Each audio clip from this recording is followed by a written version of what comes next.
Star news Marathi, नवे पाऊल नवी दिशा। अल्पवयीन मुलीच्या विनयभंग प्रकरणी वेजेगावच्या तरुणाला शिक्षा, 7 वर्ष सक्तमजुरी व 30,000चा दंड। सांगली शहरामध्ये गुंतवणुकीचा विचार करताय? कमर्शियल लोकेशन हवं आहे, स्वतःलाच व्यवसाय करायचा आहे किंवा नामांकित ब्रँड्ससाठी भाडे तत्वावर द्यायचं आहे? मग डोळे झाकून एकच पर्याय, श्री राजलक्ष्मी मॉल। सांगली जिल्ह्यातील नामांकित, अनुभवी व सुप्रसिद्ध श्री राजलक्ष्मी ग्रुप यांचे श्री राजलक्ष्मी मॉल एकाच छताखाली branded showrooms, restaurant, gym, food court, multiplex theatre, club house, game zone. नुसता मॉलच नाही तर लवकरच सांगलीमधील multi branded entertainment centre. Shri Rajlakshmi mall मध्ये आपली गुंतवणूक करा आणि मिळवा प्रचंड परतावा आणि प्रचंड फायदा। श्री राजलक्ष्मी ग्रुप आता पुण्यामध्ये देखील अनेक गुंतवणुकींचे पर्याय उपलब्ध।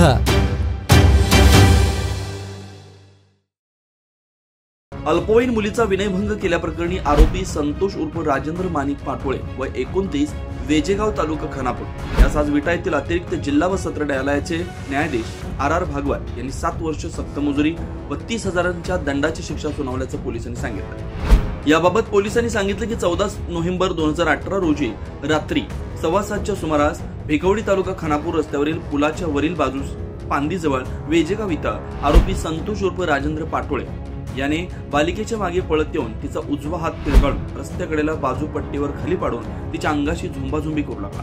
तिला उडत रस्त्याकडेच्या शेतात तिच्या इच्छेविरुद्ध घेऊन जाण्याचा प्रयत्न करून विनयभंग केला। तशी फिर्याद पीडित बालिकेनं 15 नोव्हेंबरला विटा पोलिसात दिली होती।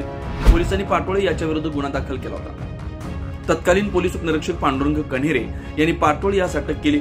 आरोपी विरुद्ध सबळ व पुरेसा पुरावा उपलब्ध करून त्याच्या विरुद्ध अतिरिक्त जिल्हा सत्र न्यायालयात दोषारोप पत्र दाखल करण्यात आलं होतं। सदर गुन्ह्याच्या अनुषंगानं प्रत्यक्षदर्शी, पीडित, साक्षीदार, पंच व इतर महत्वाचे एकूण 8 साक्षीदारांची साक्ष महत्वाची ठरली। आज अतिरिक्त जिल्हा व सत्र न्यायालयाचे न्यायाधीश RR भागवत यांनी आरोपी पाटोळे यास सांगली बाल लैंगिक अत्याचार प्रतिबंधक कायदा कलम 8 खाली 4 वर्ष सक्तमजुरी व 20,000 रुपये दंड न भरल्यास 2 महिन्यांची साधी कैद, कलम 354 अन्वये 3 वर्ष सक्तमजुरी व 10,000 रुपये दंड न भरल्यास 1 महिना साधी कैद अशी शिक्षा सुनावली।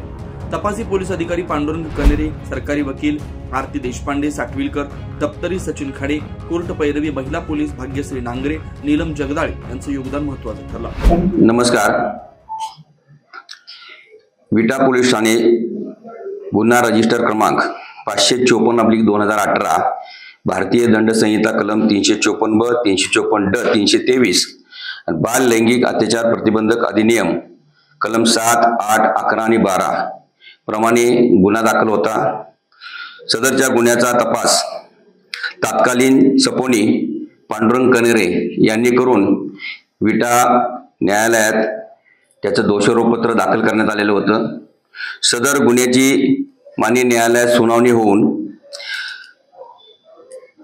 त्यामध्ये माननीय अतिरिक्त जिल्हा सत्र न्यायालय विटा यांनी प्रत्यक्षदर्शी, पीडित, साक्षीदार, पंच व इतर महत्वाचे एकूण 8 साक्षीदार तपासून सदर गुन्ह्याला काल रोजी त्या गुन्ह्यातील आरोपीला शिक्षा सुनावलेली आहे। सदरची शिक्षा ही 4 वर्ष सक्तमजुरी व 20,000 रुपये दंड, 3 वर्ष सक्तमजुरी व 10,000 रुपये दंड असा निकाल माननीय न्यायालयाने दिलेला आहे। सदर आरोपीला ताब्यात घेऊन माननीय जिल्हा कारागृह येथे जमा करण्यात आलेला आहे। जय हिंद।